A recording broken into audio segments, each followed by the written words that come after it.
Hello everyone, कैसे हैं सभी। तो उम्मीद करते हैं सब लोग अच्छे से होंगे। तो आज की आपकी आंसर की आ चुकी है। तो बीएड फर्स्ट ईयर की क्वेश्चन की बात करते हैं। BD 103 पेपर कोड और आपकी आंसर की आ चुकी है। ठीक है, लर्निंग एंड टीचिंग सब्जेक्ट की। तो चलिए विदाउट टाइम वेस्ट करते हुए चीज़ों को शुरू करते हैं। इसी के साथ गाइस, चैनल पे जितने भी कैंडिडेट फर्स्ट टाइम वेट कर रहे हैं, चैनल को सब्सक्राइब करके बेल आइकन को हिट कर दीजिएगा।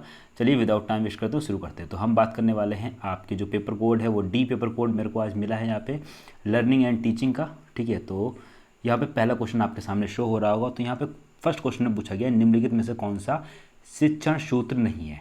ठीक है, ध्यान रखिएगा। तो राइट आंसर कौन सा हो जाएगा आपका, हो जाएगा ऑप्शन डी, या बोल सकते हैं अंधकार से प्रकाश की ओर। ठीक है, सेकंड क्वेश्चन की बात करते हैं, निम्नलिखित में से कौन सा एक शिक्षण सूत्र नहीं है। इसमें पूछा कौन सा शिक्षण सूत्र नहीं है।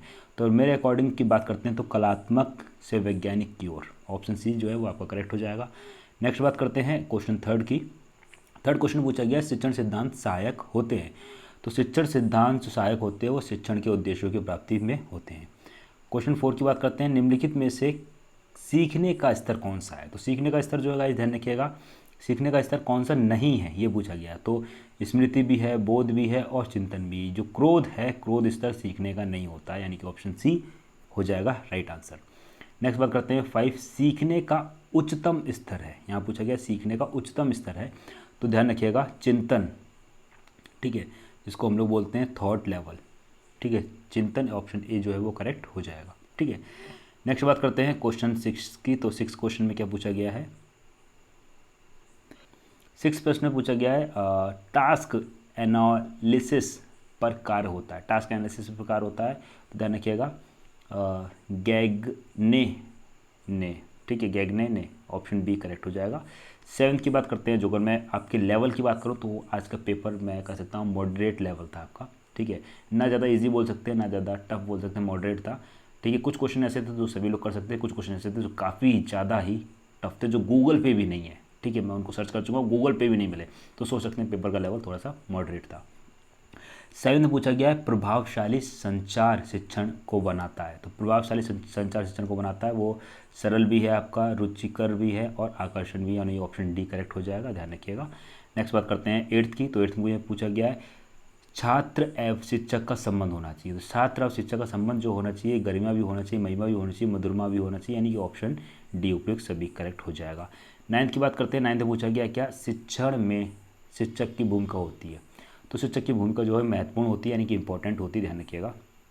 ठीक है, और टेंथ की बात करते हैं। टेंथ में पूछा गया है वर्तमान शिक्षा व्यवस्था में केंद्रीय भूमिका में है। केंद्रीय भूमिका में यानी कि ऑप्शन शिक्षक नहीं होगा, केंद्रीय भूमिका में जो है वो शिक्षार्थी यानी कि स्टूडेंट होते हैं, ध्यान रखिएगा हमेशा। ठीक है, 11th की बात करते हैं। शिक्षण प्रतिमान प्रतिमान शिक्षण को बनाता है। शिक्षण प्रतिमान शिक्षण को बनाता है। ठीक है, क्वेश्चन काफ़ी बढ़िया लेवल के क्वेश्चन पूछेगा, तो दोनों ही हैं, यानी प्रभावशाली विशिष्ट भी, यानी कि इफेक्टिव स्पेशल, दोनों ही, ऑप्शन सी करेक्ट हो जाएगा। अब यहाँ पे क्वेश्चन पूछा गया है आपका साइकोलॉजी शब्द किस भाषा का है। ठीक है, तो ये आपका ग्रीक भाषा का हो जाएगा, ऑप्शन ए करेक्ट हो जाएगा। अब यहीं पे इन्होंने क्वेश्चन घुमा दिया कि शब्द साइकोलॉजी की उत्पत्ति किन दो शब्दों से हुई है, ये पूछा गया है। तो ये आपकी जो हुई है साइकी प्लस लॉगस से हुई, साइकी प्लस लॉगस, यानी कि ऑप्शन बी करेक्ट हो जाएगा। 14th की बात करते हैं। 14th पे क्या पूछा गया है, प्लेटो व अरस्तू ने मनोविज्ञान को किसका विज्ञान माना है। तो ध्यान रखिएगा मन का विज्ञान साइंस ऑफ माइंड होता है, ऑप्शन ए करेक्ट हो जाएगा। 15 की बात करते हैं, किस मनोवैज्ञानिक ने प्रथम मनोवैज्ञानिक प्रयोगशाला स्थापित की थी। तो ध्यान रखिएगा ऑप्शन सी करेक्ट हो जाएगा, यानी कि विल हेम विंट ने। ठीक है, नेक्स्ट बात करते हैं 16 का। इसी के साथ गाइस मैं आपको बता दूं कि मॉर्निंग में मैंने जो क्वेश्चंस करवाए हैं वहाँ से आपके 100 क्वेश्चंस में से 50 से 60 क्वेश्चंस फंसे हैं। एक जो प्रीवियस ईयर क्वेश्चन कराए थे वहाँ से क्वेश्चंस खूब फंसे हैं। दूसरी जो सुबह मैंने कि 2 वीडियोज़ मैंने आज अपलोड करी थी, कल रात से लेकर आज। ठीक है, उन दोनों वीडियो में से 60 क्वेश्चंस फंसे हैं बिल्कुल एज इट इज़। ठीक है, तो और क्वेश्चन भी ज़्यादा नहीं थे मेरे ख्याल से 75 और 240, मोटे मोटे हम बोल सकते हैं 350 क्वेश्चंस थे। 350 क्वेश्चन में से मैं कह रहा हूँ 60 क्वेश्चन फंस गए, तो बहुत फंस गए, समझ सकते हैं खुद। 16 की बात करते हैं, वर्तमान समय में मनोविज्ञान को किसका विज्ञान माना जाता है। तो मनोविज्ञान की बात करी गई है। ठीक है, तो वैसे काफ़ी सारे लोग मन का विज्ञान लगा कर आए होंगे, बट ये मन का विज्ञान नहीं, यहाँ पे आपका आएगा व्यवहार। ठीक है, क्योंकि यहाँ पूछा वर्तमान समय में, ध्यान रखिएगा वर्तमान समय लग गया, इस वजह से ये व्यवहार को कर दिया गया एट अ प्रेजेंट टाइम पे। तो ये क्वेश्चन ऑप्शन डी करेक्ट हो जाएगा। 17 की बात करते हैं, शिक्षा मनोविज्ञान की प्रकृति है, तो शिक्षा मनोविज्ञान की प्रकृति भाई वैज्ञानिक होगी, बिल्कुल सही है, साइंटिफिक होगी, ऑप्शन डी। 18 में पूछा गया है क्या, शिक्षा मनोविज्ञान मानवीय व्यवहार का शैक्षिक परिस्थितियों में अध्ययन कराता है, यह परिभाषा दी थी। तो ये परिभाषा आपका स्कैनर ने दी। स्टेटमेंट के खूब क्वेश्चन भरे हुए हैं, बुक्स और ऑथर के खूब क्वेश्चन भरे हैं, ठीक है। ऐसी सी बुक्स पूछी हैं जिन्हें पहले कभी देखा न सुना, ऐसी सी बुक्स पूछी गई हैं। 19 में पूछा गया शिक्षा मनोविज्ञान शैक्षिक विज्ञान का क्रमबद्ध अध्ययन किसने किया है, तो ये आपका स्टीफन ने किया, ऑप्शन बी करेक्ट हो जाएगा। 20 में पूछा गया सर्वप्रथम मनोविज्ञान ने अपनी आत्मा को त्याग, तत्पश्चात उसने अपनी चेतना को त्याग, वर्तमान में वह व्यवहार को अपनाया, किसने कहा है, तो ये कथन आपका मैकडूगल ने कहा है, ऑप्शन डी जो है करेक्ट हो जाएगा, ठीक है। 21 की बात करते हैं। 21 में पूछा गया शिक्षा में मनोविज्ञान प्रवृत्ति लाने का श्रेय जाता है, शिक्षा में बात करिए तो फ्रेवल का जाता है, यानी कि ऑप्शन ए करेक्ट हो जाएगा। 22 की बात करते हैं, मनोविज्ञान है, तो मनोविज्ञान क्या है, तो मनोवैज्ञानिक मानव विज्ञान ना होके सकारात्मक विज्ञान है, यानी कि ऑप्शन ए पॉजिटिव साइंस है, ध्यान रखिएगा इस चीज़ का। 23 की बात करते हैं, शैक्षिक मनोविज्ञान का अध्ययन है, तो शैक्षिक मनोविज्ञान का जो अध्ययन है वो ध्यान रखिएगा सीखना भी है, शिक्षण भी है, शिक्षार्थी भी, यानी कि ऑप्शन डी करेक्ट हो जाएगा, ऑल ऑफ दी अबव। 24 की बात करते हैं, किसने कहा है शैक्षिक मनोविज्ञान शैक्षिक अभिवृद्धि का क्रमबद्ध अध्ययन है, तो ध्यान रखिएगा ये किसका है, तो ये आपका स्टीफन, ऑप्शन बी हो जाएगा। 25 की बात करते हैं, किसने कहा है शैक्षिक मनोविज्ञान शिक्षा का विज्ञान है, तो ये आपका एडविन आर्डर पील ने कहा है, ऑप्शन ए करेक्ट हो जाएगा। 26 शैक्षिक मनोविज्ञान एक शैक्षिक को अपने शिक्षण को किसके अनुरूप बनाने में मदद करता है, तो ध्यान रखिएगा ये आपका शिक्षार्थी को बनाने में, यानी कि लर्नर्स, ऑप्शन सी हो जाएगा। नेक्स्ट 27 की बात करते हैं, एकल अध्ययन केस स्टडी का उद्देश्य, तो केस स्टडी निदान करना भी है, उपचार सुधार भी है और ज्ञान जानकारी करना भी है, यानी ऑप्शन डी करेक्ट हो जाएगा।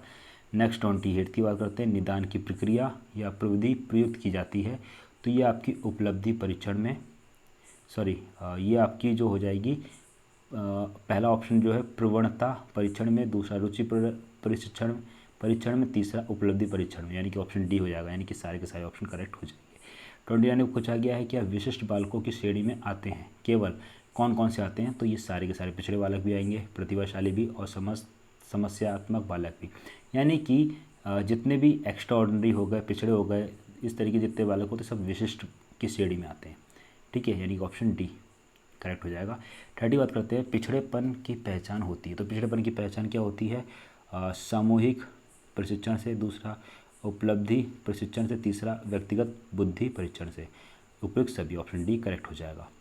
31 की बात करते हैं, विशिष्ट बालकों की प्रमुख विशेषता होती है, तो विशिष्ट बालकों की प्रमुख विशेषता होती है, बेस्ट ऑप्शन जो इसमें लग रहा है वो ऑप्शन सी है, साधारण बालकों में भिन्न गुण व्यवहार वाला बालक, ऑप्शन सी करेक्ट हो जाएगा। चलिए आगे बढ़ते हैं। 32 क्वेश्चन की बात करते हैं, मानसिक माध्यता का मुख्य कारण है, तो वातावरण भी और वंशानुक्रम, यानी कि एनवायरनमेंट हेरिडिटी दोनों ही है, ऑप्शन सी करेक्ट हो जाएगा। नेक्स्ट बात करते हैं, बुद्धि अमूर्ति चिंतन की योग्यता है, बुद्धि की यह परिभाषा किसने दी है, ध्यान रखिएगा ये परिभाषा आपकी टर्मन के अनुसार दी गई है, ऑप्शन डी हो जाएगा करेक्ट। 34 की बात करते हैं। 34 में क्या पूछा गया, बुद्धि वह है जिसे बुद्धि परीक्षण के द्वारा मापा जा सकता है या माप किया जा सकता है, यह किसने कहा है, तो यह कथन आपका एडविन बोरिंग ने कहा है, यानी कि ऑप्शन डी करेक्ट हो जाएगा। 35 की बात करें, सर्वप्रथम मानसिक आयु शब्द किसने प्रयोग किया था, मानसिक शब्द आयु जो है किसने प्रयोग किया था, तो यह आपका अल्फ्रेड बिने ने किया था, ऑप्शन ए हो जाएगा करेक्ट। नेक्स्ट बात करते हैं, थॉर्नडाइक के अनुसार बुद्धि के प्रकार, हम यहाँ पर थॉर्नडाइक के अनुसार बुद्धि के प्रकार की बात करी गई है, तो थॉर्नडाइक के अनुसार बुद्धि के प्रकार जो है वो गाइस 3 माने गए हैं, यानी कि ऑप्शन बी करेक्ट हो जाएगा। 37 की बुद्धि का त्रिआयाम सिद्धांत, तो त्रिआयाम सिद्धांत जो है वो आपका सक्रिय विषय वस्तु उत्पादन, ऑपरेशन, कंटेंट, प्रोडक्ट, तीनों चीज़ें हैं।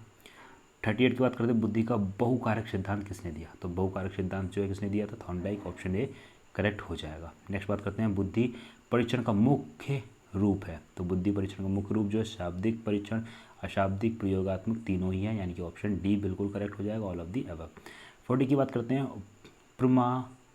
प्रमाणीकृत परीक्षण की विशेषता होती है। तो ये आपकी कौन सी हो जाएगी, तो ये आपकी विश्वसनीयता भी हो जाएगी, वैधता भी हो जाएगी, मानक भी हो जाएगी, यानी कि उपयुक्त सभी, ऑप्शन बी करेक्ट हो जाएगा। भाटिया बैटरी परीक्षण में है, भाटिया बैटरी परीक्षण में है, तो ये 5 उप परीक्षण होते हैं, यानी 5 सब टेस्ट होते हैं। 42 की बात करते हैं, निम्नलिखित में से किसको बुद्धि लब्धि से संबंधित अंतर वाले वर्ग में नहीं रखा गया, तो किसको नहीं रखा गया है, कला में रुचि को नहीं रखा गया, बाकी सबको रखा गया है।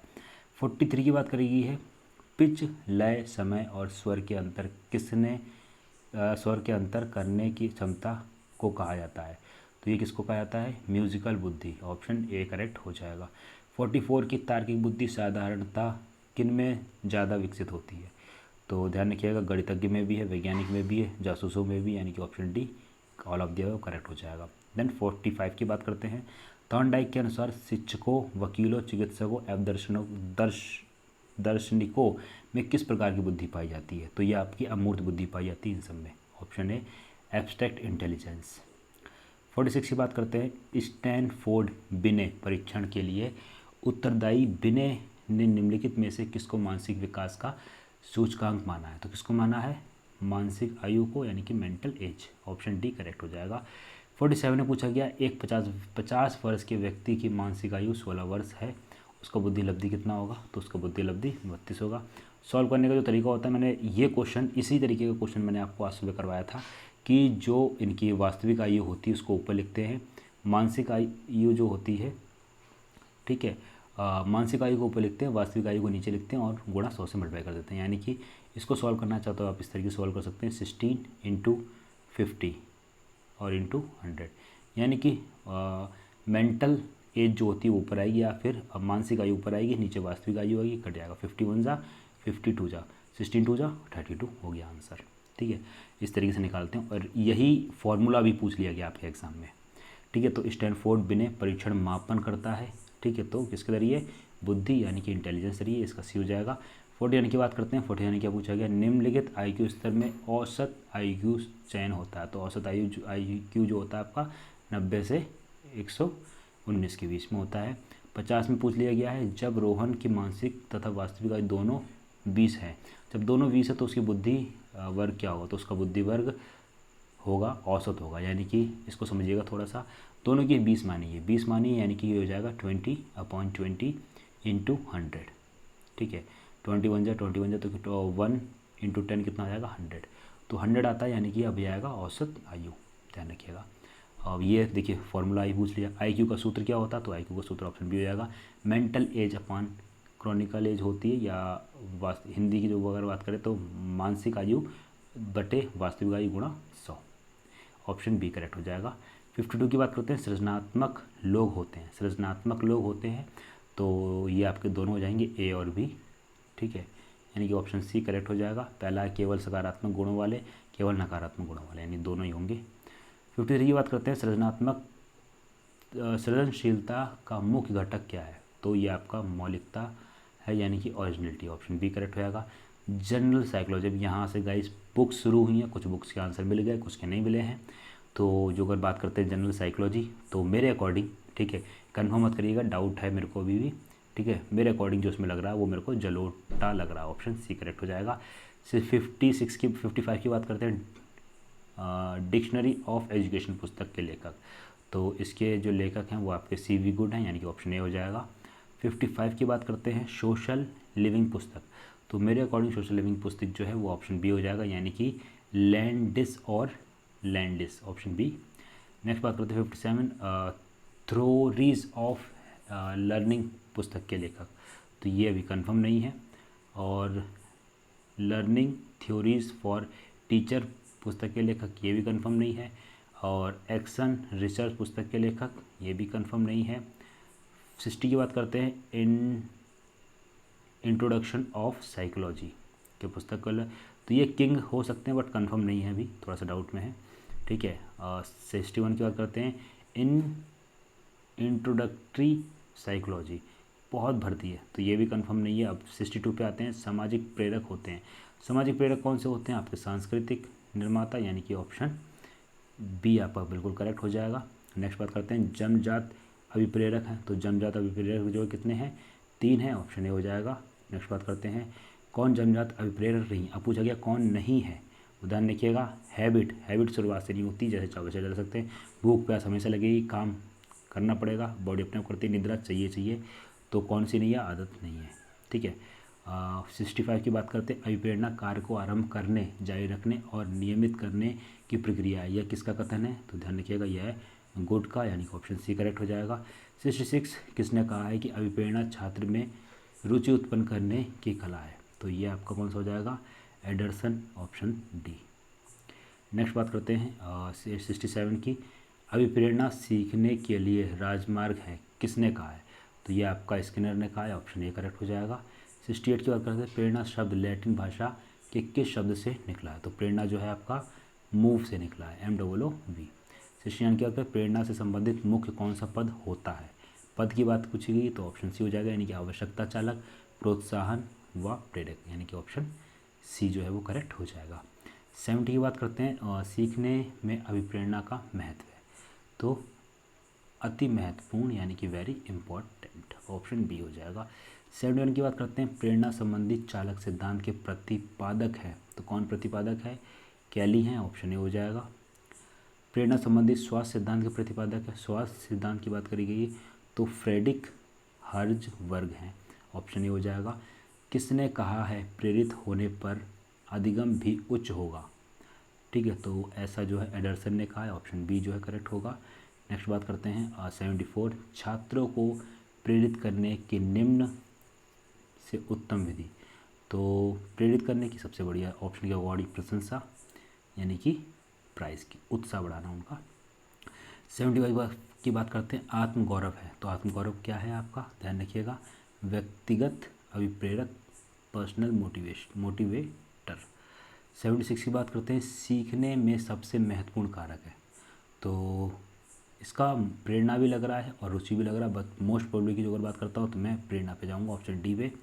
नेक्स्ट बात करते हैं 77 की, सीखना क्या है, सीखना क्या नहीं है, ये पूछा जा रहा है, तो सीखना क्या नहीं है, तो इजी बिहेवियर जो है नहीं है, विकास सीखना है, एक तरीके से विकास यानी किसी चीज़ का सीखना, ठीक है, किसी चीज़ में विकास होना, और सहज व्यवहार इसका ऑप्शन आएगा, यानी कि नहीं जो है क्या, इजी बिहेवियर नहीं है सीखना।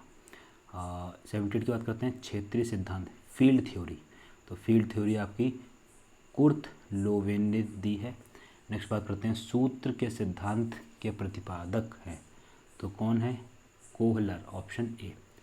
80 की बात करते हैं, पुनर्वर्ण का सिद्धांत कौन सा है, तो पुनर्वर्ण का सिद्धांत हल ने, ऑप्शन ए हो जाएगा। नेक्स्ट 81 की, मनोविश्लेषणात्मक सिद्धांत के प्रतिपादक हैं, तो ये आपके फ्रायड, ऑप्शन ए हो जाएगा। 82 की, प्रयत्न तथा भूल के सिद्धांत के प्रतिपादक हैं, तो कौन है, ध्यान रखिएगा, थॉर्न डाइक, ऑप्शन बी हो जाएगा। कुत्ते पर प्रयोग किस मनोवैज्ञानिक ने किया था, तो कुत्ते पर प्रयोग जो है आपका पावलोव ने किया था, ऑप्शन सी हो जाएगा। 84 की बात करते हैं, अधिगम स्थानांतरण के मुख्य प्रकार है, तो कितने प्रकार हैं, 6 प्रकार हैं। थॉर्नडाइक के अनुसार निम्न में से सीखने का मुख्य नियम नहीं है, तो आत्मीकरण का नियम नहीं है, law of self realization, option B. Next 86 की, संप्रेषण के प्रकार हैं, तो ये सारे के सारे हो जाएंगे, बोलना, सुनना, लिखना, पढ़ना, प्रदर्शन, निरीक्षण, यानी कि ऑप्शन डी हो जाएगा, ऑल एबव। 87 अधिगम स्थानांतरण का अर्थ है, तो ऑप्शन डी हो जाएगा, एक परिस्थिति में प्राप्त ज्ञान का दूसरी परिस्थिति में प्रयोग करना, ठीक है। नेक्स्ट 88 की बात करते हैं, वर्तमान शिक्षा है, तो वर्तमान शिक्षा क्या है, छात्र छात्रा केंद्रित, ऑप्शन बी। शिक्षण एवं अधिगम में संबंध, तो शिक्षण और अधिगम में संबंध जो एक दूसरे के पूरक हैं, ऑप्शन बी हो जाएगा। शिक्षण है, तो शिक्षण क्या है, शिक्षण एक पुनीत व्यवस्था, ऑप्शन सी, नोबल प्रोफेशन है। 91 की, अधिगम है, अब अधिगम क्या है, तो अधिगम देखने का सीखने सिखाने की प्रक्रिया, ऑप्शन बी। 92 की बात करें, अधिगम है, अब यहाँ पे ऑप्शन, क्वेश्चन सेम है, ऑप्शन चेंज है, ठीक है, तो यहाँ पे आपका ऑप्शन सी हो जाएगा, जीवन प्रेरित चलने वाली प्रक्रिया, ठीक है। आदतों, ज्ञान और अभिवृत्तियों का अर्जन ही अधिगम है, ओके, तो ये आपका क्रो व क्रो का है। देन नेक्स्ट 94 किसने कहा है व्यवहार में उत्तरोत्तर अनुकूल की प्रक्रिया ही अधिगम है, तो ये आपका स्किनर ने कहा है, ऑप्शन ए हो जाएगा। 95 डी शैल के अनुसार अधिगम प्रक्रिया के सोपान है, तो कितने सोपान है, ऑप्शन बी 3 हो जाएंगे। अधिगम को प्रभावित करने वाले कारक होते हैं, तो कितने कारक होते हैं, आंतरिक व बाह्य दोनों, ठीक है। 97 मिलर व डोलार्ड ने अधिगम प्रक्रिया के सोपान बताए हैं, तो इन्होंने अधिगम प्रक्रिया के सोपान जो हैं वो 4 बताए हैं, ऑप्शन सी हो जाएगा।